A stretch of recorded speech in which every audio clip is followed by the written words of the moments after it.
Hello नमस्कार मित्रांनो, welcome to our new blog. आणि आपल्या सिरीजचा हा सेकंड ब्लॉग आहे. तर मी तुम्हाला बोललो तुमच्यासाठी एक सरप्राईज आहे. तर सरप्राईज हे आहे की आपण आलो होतो उज्जैनला, पण आता आपण करतोय चारधाम यात्रा. तर आता आपण इथून जातो यमुनोत्रीला. आता आपण आहे हे कोणता सिटी आहे? देहरादून. आता आपण देहरादूनमध्ये इंदिरा मार्केट म्हणून आहे, त्या ठिकाणी शॉपिंग करायला आलेलो आहे. आता तुम्हाला माहितीच आहे, अचानक भयानक ठरलेलं प्लॅन असलं काही तयारी नसते. त्याच्यावर जी काही तयारी आहे ती आता आपण इथून करणार आहे. शूज कपडे वगैरे सगळे इथून घेऊन मग आपण चारधामची यात्रा चालू करणार आहे. तर माझ्याबरोबर आता तुम्ही चारधामच्या यात्रेची मजा घ्या. तर चला आता भेटूया पुढे.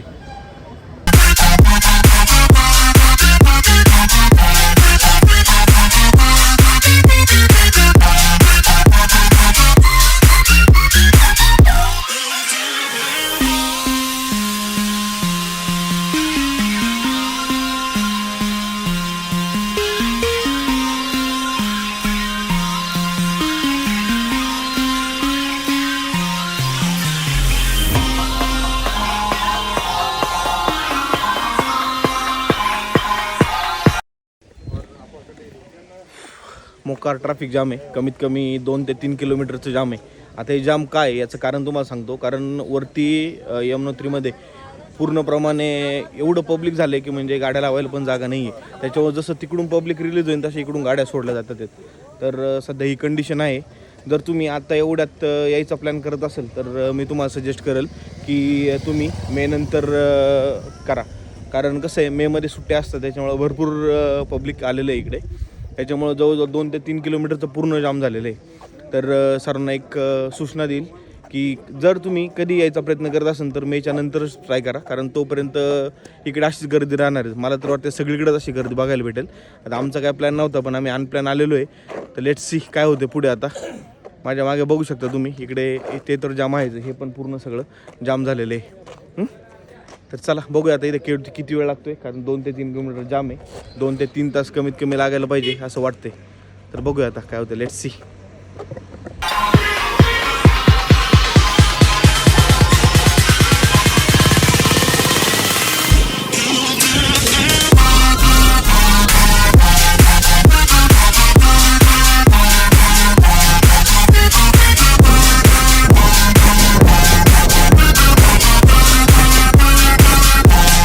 फायनली आपण ट्रॅफिकमधून निघालो आहे आणि इथून एक 50-60 किलोमीटर पुढे आलेलो आहे. इथून अजून एक 100 किलोमीटरचा प्रवास बाकी आहे. जवळजवळ 36 तास झालेत आम्ही गाडी ट्रॅव्हलिंग करतोय, तरी अजून पोचलेलो नाही आहे यमुनोत्रीला. आणि अजून एक गोष्ट म्हणजे प्रवास खूप खडतं आहे. रस्ता एकदम डेंजर आहे. थ्रिलिंग एक्सपिरियन्स आहे गाडी चालवणं आणि एकदम खूप पार्टीफुल एकदम. आता कॉफी घेण्यासाठी थांबले, कॉफी वगैरे घेऊया आणि मग आता निघूया पुढे.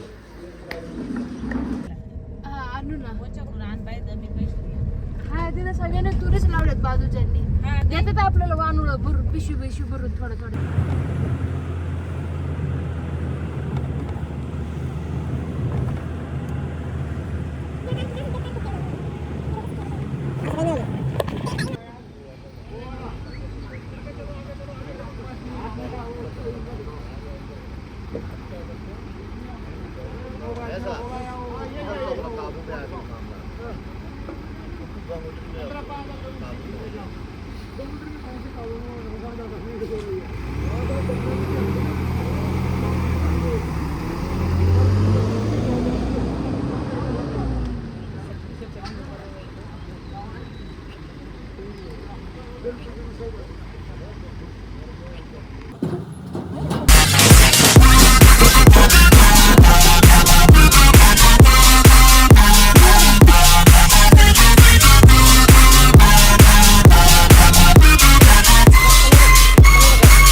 सुप्रभात मित्रांनो, गुड मॉर्निंग, शुभ सकाळ. Good morning from Yamunotri.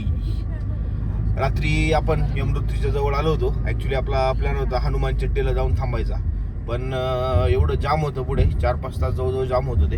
त्याच्यामुळे आपण हनुमान चट्टीच्या आधीच एक हॉटेल होतं तिथं स्टे केला, होमस्टे होता. आणि आत्ता वाजले सकाळचे 2:30. तर आता आपण 2:30 वाजता निघालेलो आहे यमुनोत्रीच्या दर्शनाला. आता यमुनोत्रीचा थोडक्यात इतिहास सांगायचं म्हणलं तर यमुनोत्रीला मृत्यूची देवी म्हणतात. म्हणजे मृत्यूची देवी म्हणजे यमाची बहीण म्हणून यमुनोत्रीला संबोधलं जातं. तर हा जो ट्रेक आहे हा 5 किलोमीटरचा ट्रेक आहे यमुनोत्रीचा आणि साधारणतः एक 5-7 तास तरी कमीत कमी लागतात ट्रेकला. तर आता आपण आलेलो आहे पुढे. तर चला बघूया किती वेळ लागते पोहोचायला. इथून साधारणतः एक 1 आवर गाडीने दाखवते अजून. Let's see. आपण हॉटेलपासून पालीघाटपर्यंत पोहोचलो आहे. आत्ता वाजलेत 3ला 10 मिनटं बाकी आहेत. तर इथं आल्यावर कळलं की जे इथून पुढचा जो एंट्रन्स आहे तो सकाळी 5 वाजता चालू होतो. त्या 5 नंतर आपल्याला ते वरती सोडतात. तर आता आपल्याला इथे जवळजवळ 2 तास आपल्याला थांबायचे. तर गाडी आता आपण पार्क करतो इथे आणि मग बघूया 2 तास आपण थांबूया इथे. आता काय ऑप्शन नाही दुसरा, कारण सोडत नाही वरती ते. तर हे माहीत असतं तर आपण रेस्ट केली असते थोडीशी, पण आता पर्याय नाही काही, त्याच्यामुळे आता आपल्याला इथे थांबायलाच लागेल. फायनली मित्रांनो आपण इथून 3:30ला आलेलो या बॅरिगेटपासून. आत्ताशी निघालो. आता वाजलेत 7:30. जवळजवळ आपण 4 तास इथे वेटिंगला उभं होतो. तुम्ही बघू शकता हे जे बॅरिगेट आहे या बॅरिगेटपासून आपल्याला यायला 4 तास लागलेत आपल्याला इथून बाहेर यायला. जर तुम्ही कधी यायचा प्लॅन करत असेल तर एक रिक्वेस्ट आहे की तुम्ही ज्यावेळेस सुट्ट्या असतील त्यावेळेस अजिबात येऊ नका. कारण इथून कमीत कमी 5 ते 6 किलोमीटर जाम आहे सगळं. आणि आत्ता फक्त 20 गाड्या सोडल्यात. आपण पुढे होतो, लवकर आलो म्हणून आपली गाडी सोडली गेलेली आहे.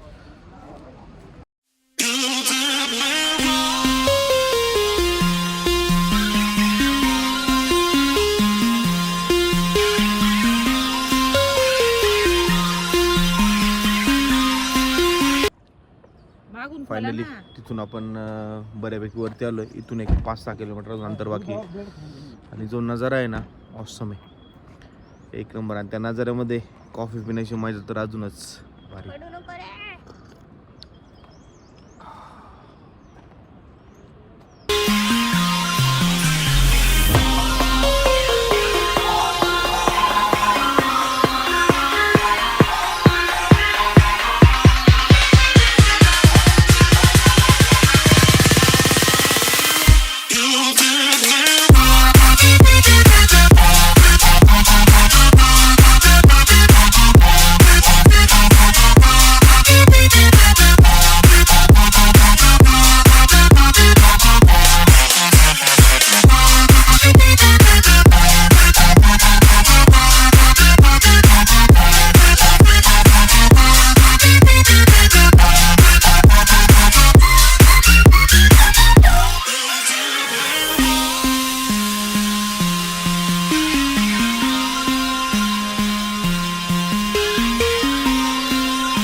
फायनली आपला जो प्रवास आहे यमुनोत्रीचा तो चालू झाला आहे. ट्रेक आपण चालू केला आहे. आता वाजलेले आहेत 9:30. आपण निघालो होतो रूममधून 2:30 वाजता. तर आताशी आपण ट्रेकच्या लोकेशनला पोहोचलो आहे. अंतर होतं फक्त 30 किलोमीटर. जाम वगैरे होतं त्याच्यामुळे खूप टाईम लागलेला आहे. आता इथून साधारणतः 3 ते 4 तास आपल्याला वरती जायला लागतील. तर चला आता बघूया कसा आहे काय ट्रेक आणि प्रत्येक क्षणाचा अनुभव घेऊया.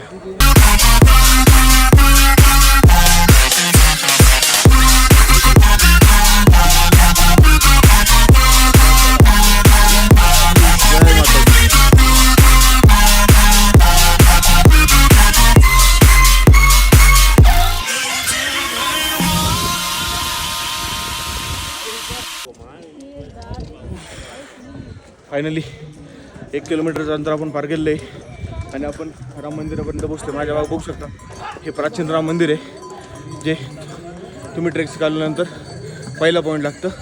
तर आता श्रीरामांचं दर्शन घेऊया आणि मग इथून पुढे आपण वरती निघूया. अजूनही 4 किलोमीटर अंतर बाकी आपलं. तो चलो दादी किधर से आप लोग? हाँ महाराष्ट्र मुसाफिर डॉक्टर सर्च कर लो। दादी किधर से आप? कलकत्ता से। कितना उम्र है? उम्र कितना बोला? बॉयस का तो 62। तो भी चल के जा रहे हैं। बहुत स्ट्रांग है आप। यमुना मैया ने बुलाया क्या ऊपर?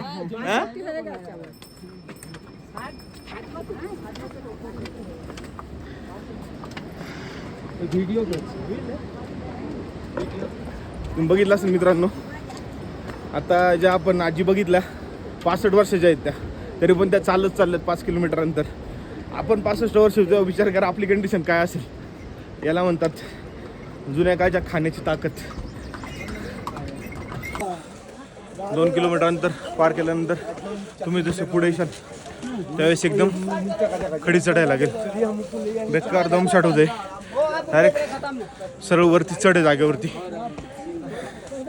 आता बऱ्यापैकी चढून आलोय. अजून बघूया किती पुढे आहे चढ. घोड्यांमुळे चालायला खूपच प्रॉब्लेम होते. पूर्ण जाम आहे सगळं. जाम म्हणजे खूपच जाम आहे एकदम. बघू शकता.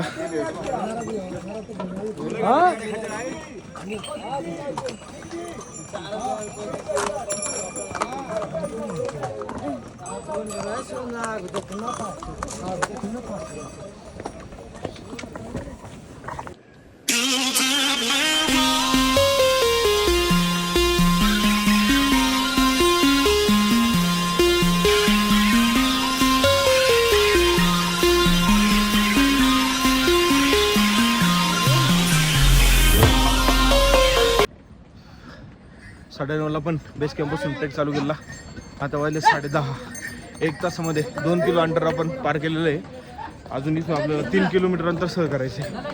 ट्रेक जो आहे तो मॉडरेट लेवलचा आहे. जास्त काय हार्ड नाही आहे. पण चढ आहे पुढे थोडा चढ आहे. नंतर परत प्लेन सरफेस आहे आणि परत थोडं चढायला लागते. चढलं का आम्ही काय कुठं स्टॉप वगैरे अजून घेतलेलं नाही आहे. चढलं की थोडासा दम जिरेपर्यंत थांबतो आणि देन परत पुढे. मम्मी पप्पा अजून मागेच आहेत. होप सो येतील पायी नाहीतर मग गोडा करून येतील वरती. आत्तापर्यंत चालत होते. चला बघूया अजून किती लागते आपल्याला यमुनोत्रीला जायला.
जी जूते ला रखे नीचे कर रहे हैं।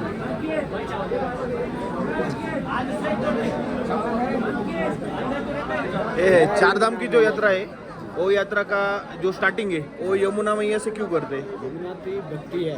ओके। पहले आदमी को भक्ति किया जाता है, इसलिए भक्ति यमुना जी भक्ति स्वरूप है, इसीलिए सबसे पहले स्टार्टिंग यही से होता है। और गंगा जी ज्ञान है, जब आदमी के पास भक्ति होगी तब वो ज्ञान किया जाता है। बराबर है। और ज्ञान के बाद मोक्ष आता है जो केदारनाथ में मिलता है बराबर। और लास्ट बद्रीनाथ मोक्ष होता है। केदारनाथ में वैराग्य मिलता है और बद्रीनाथ में मोक्ष मिलता है। ये चारों धाम के अलग अलग हैं। चलो स्टार्ट इसलिए करते हैं ऐसे क्योंकि यमुना जी भक्ति हैं। अगर आपके अंदर भक्ति नहीं होगी तो आप चारों धाम नहीं कर सकते। बिल्कुल, इसलिए भक्ति होना सबसे पहले समर्थन है चारों धाम करने की। भक्ति- इसीलिए स्टार्ट करते हैं भक्ति, ज्ञान, वैराग्य और मोक्ष, चारों धाम। यमुनोत्री भक्ति, गंगोत्री ज्ञान, केदार वैराग्य, बद्रीनाथ मोक्ष।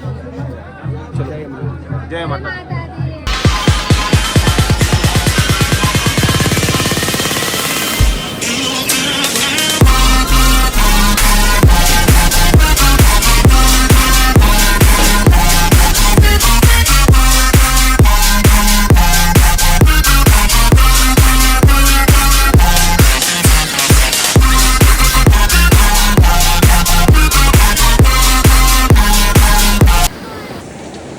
फायनली आपलं दर्शन झालंय.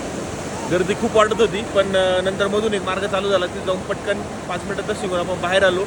गरम पाण्याचे कुंड पण बघितले आणि आता तुम्ही माझ्या मागे बघताय हे जे आहे हे यमुना नदीचं उगमस्थान आहे. म्हणजे इथून यमुना नदीचा उगम होतो आणि मग पुढे यमुना नदी खाली जाते आणि देन मग त्याच्यानंतर ते प्रयागराजच्या तिथे आसपास कुठे तर त्यांचा संगम होतो असं काहीतरी आहे. तर हे स्थान आहे. आता इथून आपण परत रिटर्न निघणार आहे. फायनली मित्रांनो आपला जो ट्रेक आहे यमुनोत्रीचा तो कंप्लीट झालेला आहे आणि इथून साधारणतः आम्हाला 3 तास लागले वरती जायला आणि खाली यायला 1.5 तास आणि वरती 1 तास आम्ही तिथं स्पेंड केला. मी आज साधारणतः एक 4-5-7 तासाचा जर्नी आहे सगळी. तर आता आपण इथून जाणार आहे यमुनोत्री झाले आता गंगोत्रीला. आता गंगोत्रीला जायला साधारण तिथून एक 8 तास दाखवते. तर आज गंगोत्रीला स्टे करणार आणि त्याच्यानंतर सकाळी गंगोत्री दर्शन घेऊ आणि मग बघूया पुढे. तर मग कसा वाटला विकास सर ट्रॅक? एकदम छान होता. हाऊस द जोश? सध्या लो झालेला आहे पण थोडा वेळ थाय करूया. अरे झोपले काय? ही आमची झोपड गँग झोपी गेली. सायली पण पडलेली आहे उलटी. हे? सगळे दमलेत आता कारण खूप हेक्टिक होते. टाकून दिलं. खूप मोठा ट्रॅव्हलिंग पण केलंय. देन काल झोप पण नाही. रात्री 2:30 वाजता उठलो होतो. बिस्किट्स वगैरे. रात्री 2:30 वाजता उठलो होतो. परत सकाळी जाम झालं तिथं परत 3-4 तास अडकलो. मग एवढं सगळं मेहनत करून एवढी सगळी पायपीट करून शेवटी म्हणतात ना कष्टाचं फळ हे चांगलं असतं. मेहनत का फल मिठा होत आहे त्या पद्धतीने खूप चांगलं दर्शन झालं.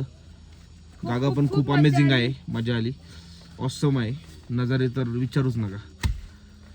चला भेटूया आता पुढे. आणि अजून एक गोष्ट, जाण्यासाठी वरती तुम्हाला घोडा भेटेल, त्याच्यानंतर डोली भेटेल आणि सिंगल माणूस डोक्यावर पाठीवर टाकून येतो. तसं 1-3 प्रोविजन आहेत केलेल्या. जरी तुम्हाला चालायचं वगैरे प्रॉब्लेम असेल काय असेल तरी पण तुम्ही येऊ शकता. चालायलाच पाहिजे असं काही नाही. साधारणतः घोड्याचे चार्जेस 2,000 रुपये वरती घेऊन खाली यायला. डोलीवाले काहीतरी 3,000 रुपये घेतात आणि तो दुसरा पण एक 3,000 घेतो असं आहे त्याचं.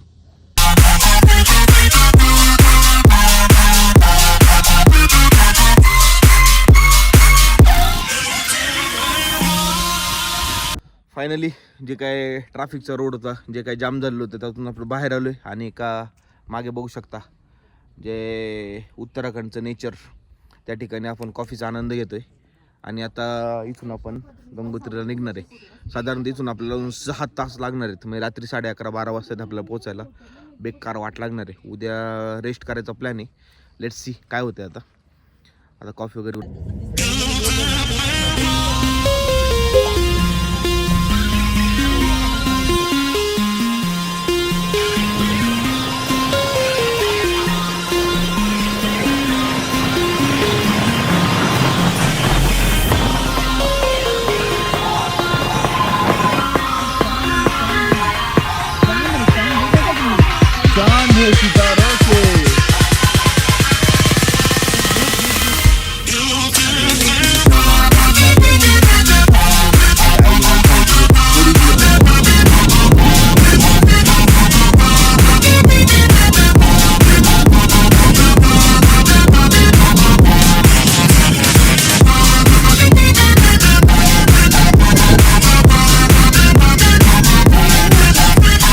फायनली 9:15 वाजलेत. सकाळपासून आपण फक्त नाश्त्यावरच होतो. आता जेवण करायला आलो आहे. ए कोणचं गाव आहे बोले? नालू पाणी म्हणून एक गाव आहे, त्या गावामध्ये थांबलोय. हे गरम गरम आपलं जेवण चालू आहे इथे. आपल्यासाठी ते गरम गरम जेवण बनवतात आहेत. आणि आता इथून आपल्याला अजून 4.5 तास लागणार आहे गंगोत्रीला जायला. तर आज आपण गंगोत्रीच्या आसपास जाऊन एक 8-10 किलोमीटरच्या तिथे होल्ड करणार आहे. आणि देन सकाळी मग आपण गंगोत्रीचं दर्शन वगैरे घेऊन मग पुढे केदारनाथला जायचा प्रोग्राम करणार आहे. तर चला आता हा व्हिडिओ इथेच संपूया. भेटूया आता पुढच्या व्हिडिओमध्ये. तोपर्यंत बाय बाय.